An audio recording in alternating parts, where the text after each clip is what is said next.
За яаж ч мачига зогсоод дийлсэнгүй 47 сая долларын гүүрэн гарцыг тавиад дуучглаа. Зам хаасан ажил эхэлсэн.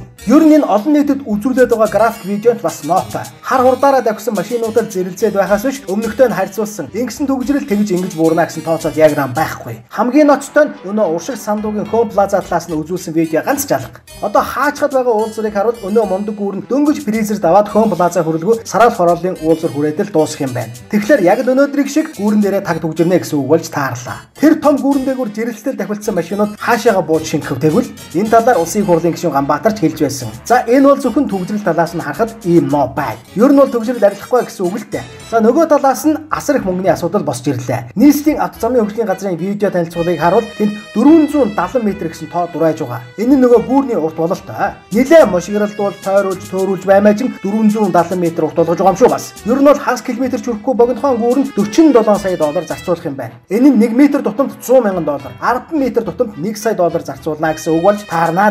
Үүн шиг хожоотой 8 гэж дэлхийд байна уу? 1 м гэдэг нь сунгасан гарын баримжаагаар бол нэг алдаж хүрэхгүй богинохон хэмжээ шүү дээ. Гэтэл иймхэн алга дарам газар л 100 мянган доллар буюу 250 сая төгрөг өрн таран хийнэ гэд бод. 10 м буюу 10 хаан алхам газарт 1 сая доллар буюу 2 тэрбум 500 сая төгрөг зарцуулахаар бодож төлөвлөж тооцоолжээ. Энэ нь тэгээд бас зээл гэж байгаа. За товчхондоо ийм хоёр үнцэг харагдаж байна. Нөгөө бүтэн хагасчил зам хааж улс амьтныг стресстүүлж ажил төрлийг нь алдагдуулахыг тооцсонгүй. Зөвхөн эдийн засаг болоод шийдэл талаасаа ийм хоёр ноцтой асуудал анзаарагдаж байна. Метр тутамдаа 250 сая төгрөг буюу нэг тансаг хаусны мөнгө залгисан гүүр босгоно босно. Гэвч тэр тансаг үнэтэй хаусын гүүрэн дээр нь бид төгжрээд машин дотроо унтах нь л дээ. Ийм л 8 харагдаж байна. Авилгатай тэмцэх газар энийг шалгахгүй л байх та. 60 тэрбумын баг мөнгийг ингэж л иддэг ажгүй. 60 тэрбумын баг чи Монгол хүний зовлонгоор мөнгө хийж хандж чадах болоогүй л байна уу?